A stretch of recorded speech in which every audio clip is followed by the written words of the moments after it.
Shine परिवार के आप सभी कस्टमर, सभी एसोसिएट, आप सभी को Rashid Naseem, chairman shine group का प्यार भरा नमस्कार।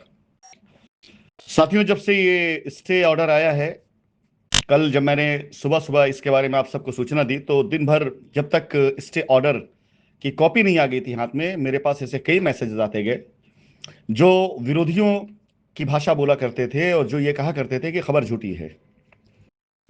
खैर, शाम होते ये खबर पक्की हो गई, तस्दीक भी हो गई कि स्टे लग चुका है। अब इसके बाद वो सारे के सारे लोग, उनके आका, उनके जो भी गुरु कह सकते हैं, जिस तरह से भी आप उन्हें जो नाम देना चाहें, दलाली खाने वाले लोग, कुछ भी कह सकते हैं, उनकी तरफ से कुछ ऐसे स्टेटमेंट, कुछ ऐसी बातें आप कस्टमर को बताई जा रही हैं, क्योंकि उनकी बातों से इस स्टे पर या हमारी सेहत पर या हमारी कंपनी की नीति पर कोई फर्क नहीं पड़ता है। फर्क पड़ता है मुझे सिर्फ मेरे उन कस्टमर्स के लिए जो इससे पहले बहक करके ऐसे दलालों को जाके दलाली खिला करके आए, उनके भरोसे पिछले 5 से 6 साल आपने बर्बाद किए और आज उनके पास एक सही जवाब नहीं, जबकि ये पहला तमाचा है। ये पहला तमाचा जो भी स्टे के तौर पड़ा है, ये इसके अभी जवाब उनके ठीक से निकल आ पा रहे। इसके बाद जब एक्शन होने शुरू होंगे, उस तमाचे का, उस जूते लात का इनके पास क्या जवाब होगा, ये ऊपर वाला ही जाने। फिलहाल इस स्टे के बारे में 2-3 भ्रांतियां फैलाई जा रही हैं, आप लोगों को बता देना चाहूंगा। सबसे पहले तो इस स्टे का संबंध सारे निवेशकों से कतई नहीं है। इस स्टे का संबंध सिर्फ उन निवेशकों से है जो निवेशक स्पेशल कोर्ट तक गए। और शाइन सिटी अपने किसी भी ऐसे कस्टमर जो शाइन सिटी भरोसा किया हुआ बैठा था, जिसकी मेल मेरे पास आई और जिन्होंने जाकर के लखनऊ कोर्ट में जिन्होंने अपनी दस्तावेज जमा किए, ऐसे किसी भी कस्टमर को शाइन सिटी जानती थी पहले कि हम इस पर स्टे लेकर आएंगे। किसी भी कस्टमर के क्लेम को हमने स्पेशल कोर्ट में नहीं जाने दिया है। तो सबसे पहले तो वो सारे कस्टमर जो स्पेशल कोर्ट में जिनका क्लेम गया है, वो इससे प्रभावित हैं, जैसा कि मैंने कल आप सब लोग को अपनी मीटिंग में बताया भी। इसके अलावा प्रभावित वो सारे कस्टमर जो एफआईआर करा के बैठे हुए हैं, भले ही वो गए हों स्पेशल कोर्ट या ना गए हों, वो सारे कस्टमर प्रभावित हैं। इसके अलावा वो सारे कस्टमर प्रभावित हैं जो इलाहाबाद हाई कोर्ट में जिन्होंने अपनी याचिकाएं दायर करी थी, और उन याचिकाओं के बदले में जब ऑर्डर आया तो वो चाहे स्पेशल कोर्ट गए हों चाहे ना गए हों, ये 3 तरह के कस्टमर के ऊपर ये स्टे ऑर्डर प्रभावी है। कंपनी इन 3 तरह के कस्टमर्स के लिए, निवेशकों के लिए ये स्टे ऑर्डर लेकर आई है।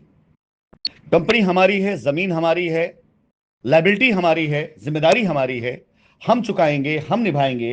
कोई बाहर का व्यक्ति, कोई कोर्ट कचहरी, कोई एजेंसी इन कस्टमर्स की फीलिंग को, इनके इमोशंस को, इनके सपोर्ट को नहीं समझ सकती है। हम अपने कस्टमर्स की बागडोर किसी के हाथ में नहीं दे सकते। तो सबसे पहले इस भ्रांति से आप बाहर निकलें कि ये स्टे सारे निवेशकों के लिए है, कतई नहीं। कंपनी के पास जिस निवेशक का, कस्टमर का दस्तावेज पहुंच रहा है, वो हर एक कस्टमर सुरक्षित है। उसके लिए कंपनी ने अलग से याचिका डाल रखी है, जिससे हम ये मांग कर रहे हैं कि ये कस्टमर आज तक किसी लीगल मामले में किसी कोर्ट कचहरी में नहीं गए हैं। ये हमारे पास आए हैं, इनके घर में, परिवार में बच्चों की शादियां हैं, पारिवारिक जिम्मेदारियां हैं, उसे इन्हें निभाना है। आपसे निवेदन है कि इनकी जिम्मेदारी को देखते हुए इनका पैसा इन्हें दिया जाए। ये किसी प्रकार की लीगल कार्रवाई नहीं है कि इनका कोई आरोप नहीं हमारे ऊपर, कंपनी भाग गई है, 68,000 करोड़ क्लेम किया है। ये निरीह हैं, इनका कोई दखल नहीं है, कोई इनका वो नहीं। और आप देखेंगे, ज्यादा दिन दूर नहीं है, अगले 15 से 20 दिन के तस्वीर बदलती देखेंगे आप। हमारे शाइन परिवार के कई कस्टमर के चेहरे पर खुशी आते हुए देखेंगे आप। ये मेरा वादा आपसे है। हमारा हर वो निवेशक सुरक्षित है जो निवेशक कंपनी के साथ खड़ा है।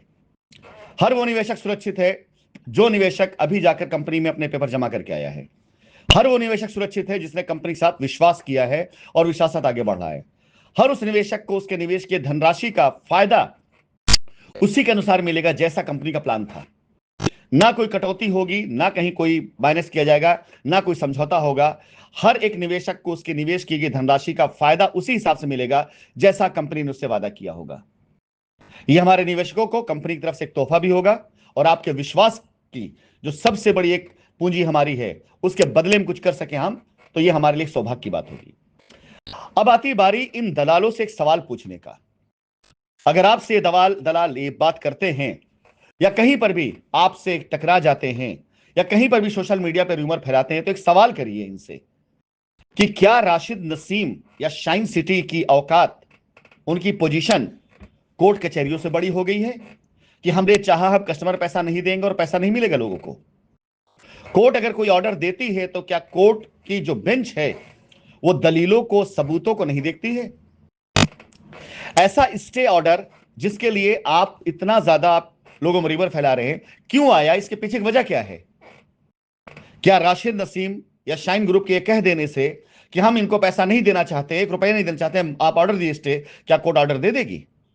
नहीं जनाब, यह स्टे ऑर्डर आया है आपके द्वारा, आप निवेशक जो लीगल में गए उनके द्वारा झूठी एफआईआर, कंप्लेन, रिट और दावों की वजह से कि आपके एफआईआर में, आपके रिटों में जो दावे लिखे गए वो अभी तक साबित नहीं हुए हैं। आपने हम पर आरोप लगाया कि हम पैसा लेकर विदेश भाग गए। अगर हम पैसा लेकर विदेश भाग जाते और हमारी विदेश संपत्ति जब्त की जाती, वो मनी लॉन्ड्रिंग कहलाता। आपने ये बताया कि पैसा कंपनी हड़प गई है, जबकि सारा पैसा वहीं पे निकला कंपनी का, पाई पाई वहीं निकला कंपनी का, और उसी कंपनी जमीन खरीदी है। तो जो पैसा हमने कस्टमर से जिस कंपनी में लिया, उसी कंपनी ने हमने जमीन ली है और वही जमीन कस्टमर हम देने जा रहे हैं। कहां से मनी लॉन्ड्रिंग हो गई है? तो मैं आपको बता दूं, किसी मुगालते में ना रहें। ये लोग अपने सर का ढोल आपके सर डालना चाह रहे हैं। ये उनके द्वारा ड्राफ्ट की गई रिट और एफआईआरों का नतीजा है जो आपका पैसा रुका है, जो स्टे आया है। क्योंकि जो आरोप आपने लगाए हैं, जब तक वो आरोप साबित नहीं होगा तब तक मनी लॉन्ड्रिंग साबित नहीं होगी, और जब तक मनी लॉन्ड्रिंग नहीं साबित होगी तब तक 1 रुपया एजेंसी आपको नहीं दे सकती है। यह कानून कहता है। हमने पीएमएलए एक्ट के तहत जो बातें कही गई हैं उन्हीं को अमल करवाया है। कि पीएमएलए एक्ट कहता क्या है, लगा दिया आपने PMLA act, reason of believe, हमें यकीन है कि हम इससे निकल आएंगे। हमने उसका सामना किया, ट्रायल चलाइए। जो आरोप हम पे लगाए गए जिससे मनी लॉन्ड्रिंग आयद हो रही है, उस आरोप को साबित करिए। साबित करिए कि पैसा बाहर गया विदेश, साबित करिए 68 करोड़ हम लेकर गए हैं, साबित करिए कि हमने गबन किया, साबित करिए कि हमने कंपनी के साथ वो किया है, चीटिंग की है, साबित करिए आप। जब तक ये बात साबित नहीं होगी तब तक पीएमएलए एक्ट आयद नहीं होता, और पीएमएलए एक्ट आयद नहीं होगा तो एजेंसी के पास कानूनन ये पावर नहीं है कि वो किसी की भी संपत्ति को नीलाम कर सके या पब्लिक को पैसा दे सके। ये स्टे ऑर्डर आया है आप एफआईआर कराए हुए लोग, आप रिट में गए हुए लोगों की उस बकवास कंप्लेन की वजह से, जिसका कोई सबूत आज तक नहीं मिला है। अगर सबूत मिल जाता तो हमारी हिम्मत नहीं थी हम सुप्रीम कोर्ट चले जाते। सुप्रीम कोर्ट एक बार डिनाई कर देता तो हमारी औकात नहीं थी, हमारी हिम्मत नहीं थी कि हम उस ऑर्डर के खिलाफ फिर और कुछ कर पाते। सुप्रीम कोर्ट जाने की हमारी हिम्मत हुई इसलिए क्योंकि हमें पता था हमने गलत नहीं किया है। आप कस्टमर से मैं यही कहना चाहूंगा, जागरूकता अभियान के तहत जागिए और जगाइए लोगों को। ऐसे बेवकूफ वाहियात किस्म के लोगों से, अनपढ़ किस्म के लोगों की बातों पे आकर के अपना हक का पैसा, अपना जो आपने मेहनत पैसा वो आप डुबा ही चुके हैं। अपना सुकून चैन ना गंवाएं, अन्यथा ये आपको लाकर खड़ा कर चुके हैं कानून कटघरे में। जवाब आप ही को देना है कि 68,000 करोड़ रुपए का इल्जाम जो आपने हम पे लगाया वो साबित कैसे करेंगे आप। इसलिए ये ध्यान रखिएगा, यह आदेश कोर्ट का है, राशिद नसीम या शाइन सिटी का नहीं है। राशिद नसीम की या शाइन सिटी की हिम्मत हो ही पाई सुप्रीम कोर्ट तक जाने की इसलिए क्योंकि हम गलत नहीं हैं। क्या आपको नहीं लगता कि सर्वोच्च न्यायालय हमसे नहीं पूछेगा कि इतने लोग का पैसा फिर दिया कैसे जाएगा? क्या आपको नहीं लगता कि हमने सर्वोच्च न्यायालय में या उच्चतम न्यायालय में यह रास्ता लिख के न दिया होगा कि कस्टमर पैसा हम देना चाहते हैं? हमने सब कुछ लिखा है और हर चीज नियमता कानूनन होगी। जो जायज कस्टमर, जेन्युइन कस्टमर है, उसे उसका पैसा मिलेगा, पाई पाई मिलेगी, फायदे के साथ मिलेगा। और जो कस्टमर ऐसे दलालों के चक्कर में एफआईआर करा के बैठा, रिट में गया, जो कंपनी के बारे में गलत अफवाहों को बढ़ावा देता गया, ऐसे किसी कस्टमर को 1 रुपया नहीं मिलेगा। ये मैं कहता हूं बार बार, 1000 बार। मिलेगा दूर की बात है, मिलने नहीं दूंगा मैं। किसी की औकात नहीं है कि 1 रुपया उनको दिला सके। कानून हमारे साथ में है और हम कानून के साथ में हैं।